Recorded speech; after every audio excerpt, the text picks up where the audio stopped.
What's going on, everyone? My name is Henry from Ahead of the Curve. On today's show, we're going to review the 2019 CGI nightmare known as Cats. Thank you so much for joining me. Per usual, we're going to use the old iPad here, check on Wikipedia, and read you the plot synopsis. So I got it pulled up here. Cats 2019. Ain't this about a bitch? Even Wikipedia said, fuck it, bro. We can't explain this shit. Usually up top, there's a little bit of a mini plot synopsis I can go to as a cheat code for these reviews, but there's nothing here, people. Unless you want me to read you fucking 5 paragraphs straight up. Okay, new plan. We're gonna read it from the Blu-ray. Oscar-winning director Tom Hopper transforms Andrew Lloyd Webber's record-shattering musical into a cinematic event. Starring James Corden. Why the fuck is he? Oh, it's alphabetical order. I was about to say, why is he first billing? Anyway, James Corden, Judi Dench, Jason Derulo, Idris Elba, Jennifer Hudson, Ian McKellen, Taylor Swift, Rebel Wilson, and introducing Royal Ballet principal Francesca Hayward. With a world-class cast of dancers showcasing styles from classic ballet to contemporary, hip-hop to jazz, street dance to tap, this film reimagines the stage musical for a new generation. You will believe in the fun and the magic of Cats. Welcome to the new shit show. Cue the intro. Welcome to the shit show. I still can't get over that Wikipedia thing. Honestly, it makes me feel a lot better because, frankly, since we're at the beginning of the review here, I had a lot of trouble keeping up with the goddamn story, okay? If there even is a real fucking story here, it's mostly just musical numbers and performances. Yeah, people, this is gonna be a rough one. I don't know what to tell you, I'm sorry. Plot-wise, not a lot was coming through. Off the top of my head, let me say, furries, you know who you are. Beware. This version of Cats was, it was doomed from the moment they put a fucking trailer online. I remember being caught up in this thinking how I would never, ever see this, ever in my life. At the time, though, I was about 24, 25 years old. A lot has changed in those 5 or almost 5.5 years. A lot has fucking changed. I'm almost a new person entirely. That version of me, he wouldn't see any musical. For example, I currently love the 2023 Wonka film, which I have right here. 25-year-old me wouldn't have gave it a shot. So add that to the context here. This film opens with our main character, Victoria. She's stuffed in a bag and then thrown into an alley, just left to fend for herself. I believe, if I'm not mistaken, this is the only human in the film? Correct me if I'm wrong, people, but I can't recall any other people. What the fuck is this weird, bizarre universe? Where the fuck are the humans? Okay, this is a very lived-in world, and it looks like it was very populated just fucking today. It's almost like the rapture happened, and then these human-cat hybrids just snuck in. I don't know, people. It's bizarre as fuck. Also, I need to say the size proportions of these beings. I don't know if I really want to call them cats. Right now, I'm going to call them beings, just because. These beings, these creatures, apparently they can just grow in size scene to scene. Whatever you need them to do, whatever you need them to be bigger than or the size of. One scene, they're the size of a goddamn trash can that you put outside to the curb. The next scene, they're in the kitchen and goddamn size of a spatula. It is not consistent, and it's really hard for me to take any of this shit serious when it looks like this. Man, this shit was always doomed from the get-go. Release the butthole cut, by the way. Honestly, if the visuals weren't so damn distracting, I think the sets here would have got a lot more love.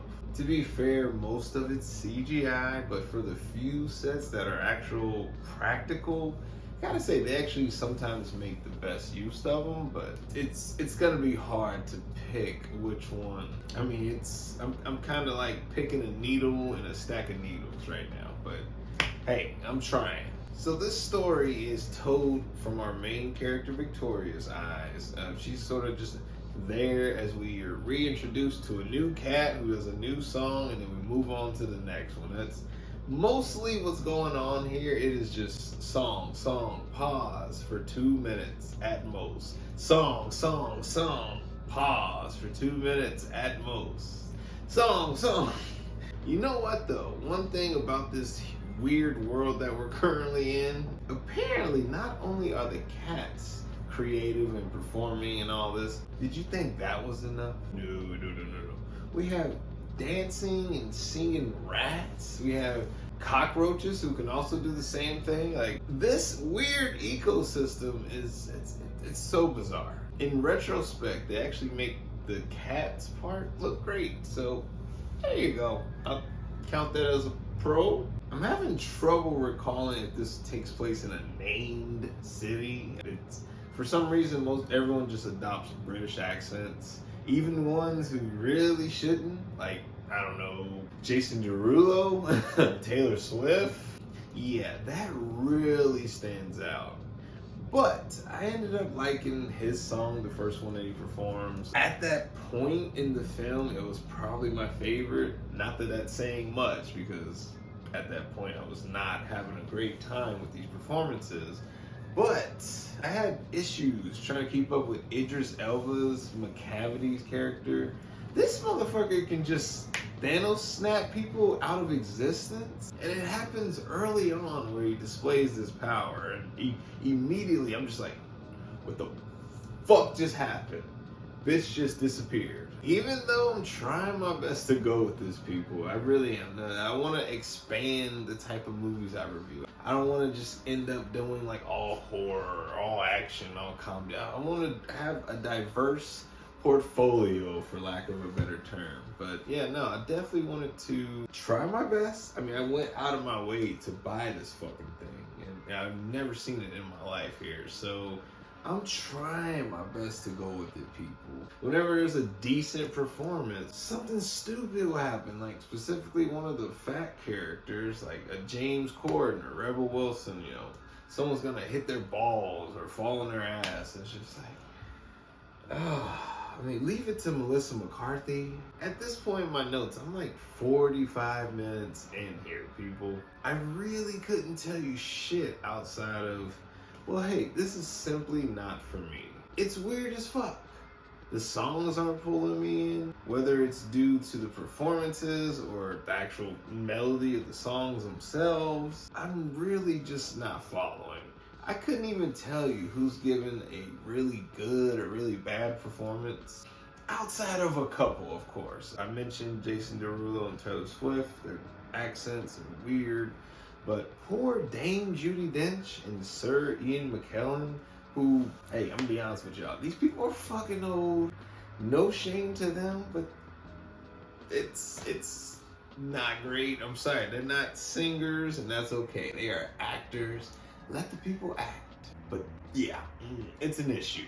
I'm not gonna take back anything I just said there. Oh, wait for the siren.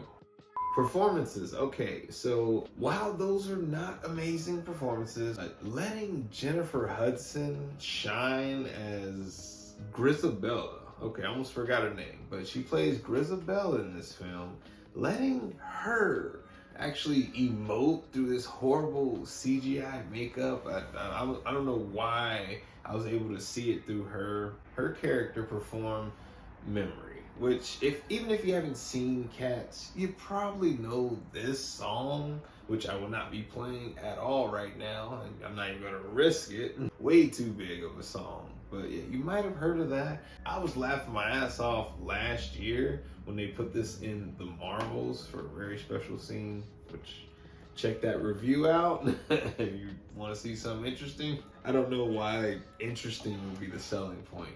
I digress, people. Jennifer Hudson really is a standout in this film, and she's one of the main characters. You know, by the end, she's just, well, we'll get there. But yeah, I'm realizing at this point, though, 45, 50 minutes in, I'm just not compelled by our main character, Victoria.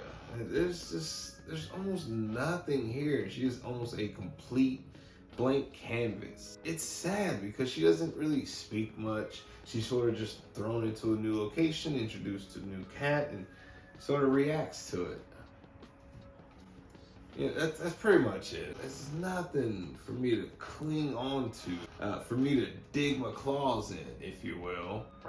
After that rough sequence, I was able to take a breath, and I was revitalized because in comes Skimble Skanks, the railroad cat, with the tap shoes and just a hell of a performance, okay? No bullshit, people. I legit perked up. I woke up, essentially, and yeah, this was, the standout for me. I loved this sequence. It just didn't last long enough. But unfortunately, McCavity disappears him really fucking fast. I was just like, well, all right, I guess we're back to Victoria leading the way. And this is where we get the Taylor Swift performance. Now, I thought we were about to get a song performed by McCavity, Idris Elba. By the way, 2019 was a rough year for Idris Elba. In my hand currently, people, for those that are just listening, I have Hobbs and Shaw, which released in 2019 as well. This will be on the show at some point, probably next year. Whew, I'm shocked I didn't do it already, to be honest with you. Hobbs and Shaw should have came before Cats. But I was expecting him to put on a show, but this is where Taylor Swift comes in. And even she's aware that she cannot pull off this accent. So you know what she does? Pulls out the catnip, gets everybody high as fuck for this one. Which is probably the only way to watch this film, thinking out loud. This is where we discover that McCavity doesn't just, Thanos snap you out of existence, which honestly in my head I was thinking of in Bumblebee, the 2018 film. There's a point where a Decepticon just demoleculizes a human and turns him into just like a puddle of water, and it's fucked up. That is what I pictured Idris Elba was doing. But it turns out he's just disappearing them into an unknown location off to the side, and they're just in captivity. Yay, that's much better, I guess. Earlier in the review, I mentioned how Victoria just wasn't really compelling as a protagonist. She wasn't really doing anything for me. The film knows that at this point, so it kind of just hands it off to Grisabella, played by Jennifer Hudson. This is where she performs Memories yet again, with even more power and strength behind it, more pain, if you will. Once again, she's killing it. But this time she does it in front of old Deuteronomy, who's sort of like the god cat character who can take you off to the afterlife. Yeah, I'm throwing this in right now, this exposition dump, because this did not come throughout the film. You sort of just have to piece it together, and yeah, anyway, Deuteronomy has to select one cat, one Jellicle cat. I can't believe we made it this far into the review without using a goddamn word, which is all over the goddamn film. Jellicle.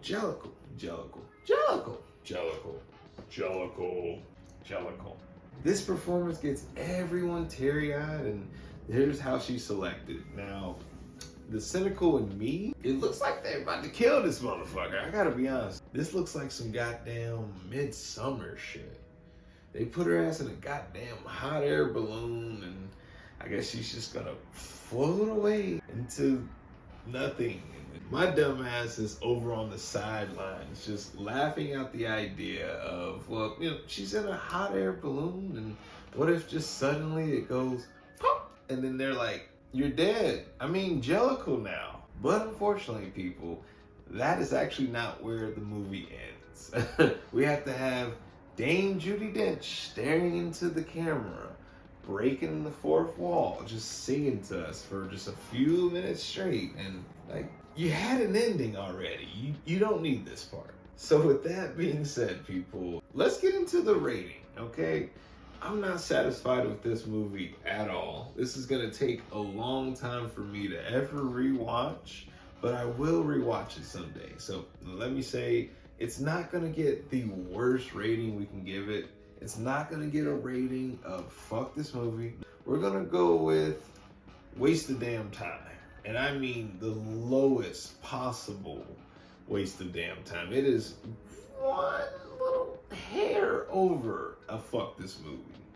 But I'd be lying if I said I completely hated it. And honestly, this isn't even the worst movie I've seen all year. If you need examples, check out the food fight and crash reviews. There's so many others. With that being said, people, thank you so much for tuning in. I can't believe we finally got to do this movie. It's been a long time coming. This is actually one of the first movies I had planned out for this series. So in a way, you know, we can kind of move on to a new chapter. And hey, give Cats a watch. I remember at one point it was streaming on Max, which I have. So I was kind of pissed that once I was ready to watch it, that it disappeared. But hey, you could probably find it for cheap or on some streaming services. I don't know, people. Give it a watch, but don't pay a lot of money for it, and just try to find positive things to say. Thank you so much, people. My name is Henry from Ahead of the Curve 94. Thank you so much for tuning in, okay? I'm out.